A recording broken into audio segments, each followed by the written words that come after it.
Some of my followers in Salsa were asking, what do we do if the leader puts us off balance? Well, today I have some answers.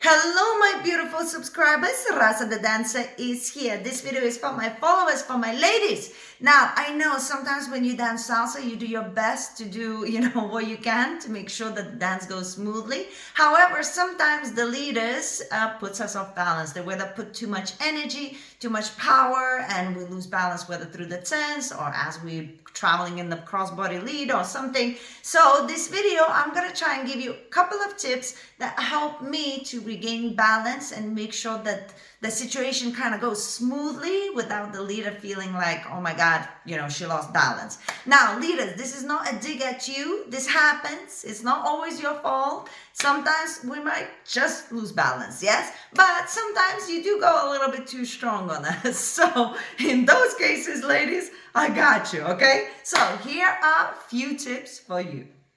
All right, so before I go into my a little bit more crazy advice or tips, I will go into something that is is a fundamental that it makes me survive almost anything. And that's first, really good engagement in the core and fantastic feet placement, okay? That's kind of like my holy grail. Like if you actually work on your core and you work on your feet, you are less likely, even with catastrophic dance experience, lose balance. It still happens, but less likely, and it's easier to recover. So you have to really work on where is your balance. Like I know if my feet are here and I'm going side to side, I don't have balance. But if my feet are here and I go side to side, try to push me, I wouldn't move. Yes, I discovered this by trying different things in different positions and understanding where my balance is. So you have to find these things for yourself as well.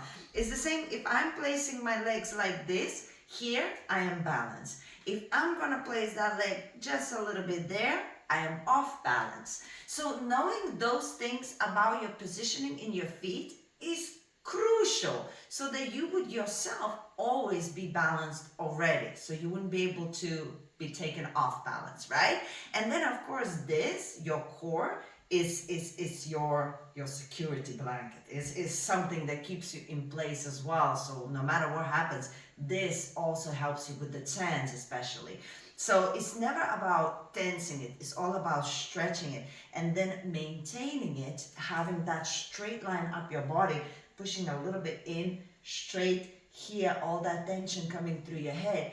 That right here as well, this is where you can, do all kinds of positions and somebody will push me, boom. And then I can reposition myself because I have strength, right? So this and the way you place your feet when you're dancing, if you're dancing salsa, finding where that turn out toe and where exactly your feet need to be for you to be balanced, not just copy the crossing over randomly. That's the key. Okay, so that's fundamentals. Now, a couple of tips, all right? So, my tip number one, if the guy gives you too much power and you're losing balance when you actually turning, which is the most common way to lose balance, then I recommend to take a big step out with the hip in the end. So, for example, if I have a right turn for crossbody salsa on one, I will do a basic 1, 2, 3, 5, 6, 7. The indication happens that I need to turn to the right, and I'm going to go 1, 2, 3. I'm turning to the right, and I feel like I'm being thrown off balance. So then I'm going to take a very big last step. 5, 6, 7. That big step, 7, is where I'm going to take my balance back. I am not doing 7 big. I have to release my hip. Why? Because if the leg is straight, you still want to fall. If you release your hip, it stops you and it also looks stylish. Okay? So that's a tip. It works the same with spins. Okay? I'm not gonna spin now because I don't have my dancing shoes on.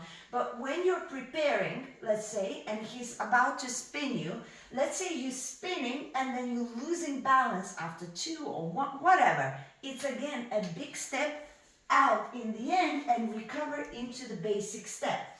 If you have that big step in the end, it's easier to recover. And it's all about releasing the hip to make sure you can stop. And of course, keeping your main situations in place, right?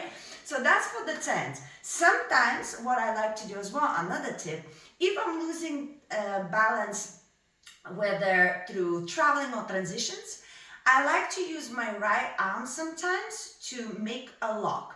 So for example, if I'm going into crossbody lead and I feel too much momentum and I feel like I'm losing balance and I cannot travel that much as the person is pushing me forward, I use my right arm, which is usually in a connection here or connection here, and I block my momentum. So I do a little tension point and then I release as I'm ready to travel. Now, we don't want to do it all the time because we also want to learn how to travel, to use momentum and to travel. If you want a video on that, let me know in the comments. But if you are traveling, but it's definitely too much, then you use the right arm, whether it's like this or like this or like that, depends on the hold. You use it to have a little bit of tension of a block here in the shoulder to make sure that you let them know, this is it. This is as far as I'm gonna go. And you release to continue for whatever you do, yes? So usually it's gonna be like 3 or 4 is gonna be your tension for the 5, 6, 7 to continue, because usually that's where you're gonna feel the momentum. So that's another tip. And another thing that I like to do sometimes, I like to stop. So if, let's say again, I feel like I'm dancing, and like there's just like too much and I have no idea where I am off time, the guy is just being a little bit manic and I feel like I'm all over the place, what I like to do, I just like to stop.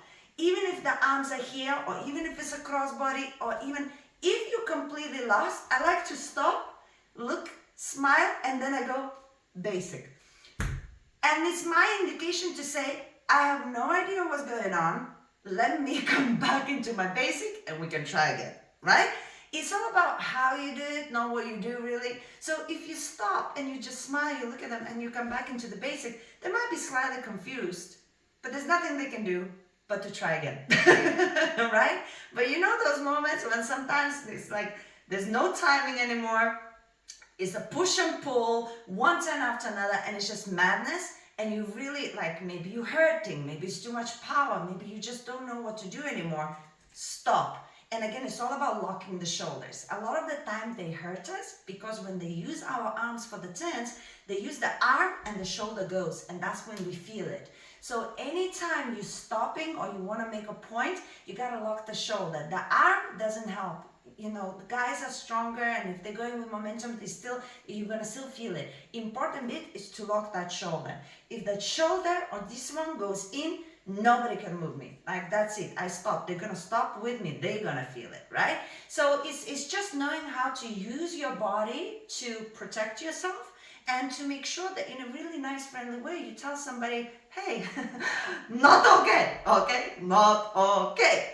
So those are little things. Another thing that one more slide thing before I let you go, is I like to sometimes, if I have a free hand, I tend to use it and maybe even place it in his chest. So sometimes if we're dancing, there might be like a little 10, and there's too much power already. I feel it in my shoulder, I'm locking my shoulder, and I still feel it, that there's too much power, it's too early. I like to place the hand over, boom, I stop, ta, ta. So it's like a cheeky smile, like, ah. Or like if they're doing a left turn and they go a little bit again too much, I tend to stop. And then I turn a bit faster or something, just to seem like I'm improvising and playing around, but actually I'm protecting myself and putting myself back into rhythm where I'm supposed to be. So those are little tips. I know it doesn't seem like a lot, but if you really think about it, you focus on yourself first, which is getting the most balance as you can from your own techniques in your core and your feet. And then you pick up little, accents here and there where you can make sure that you actually, whether come out of the little messy situation nicely, or you give little signals for your partner to notice that you are struggling, then you can actually cope with most.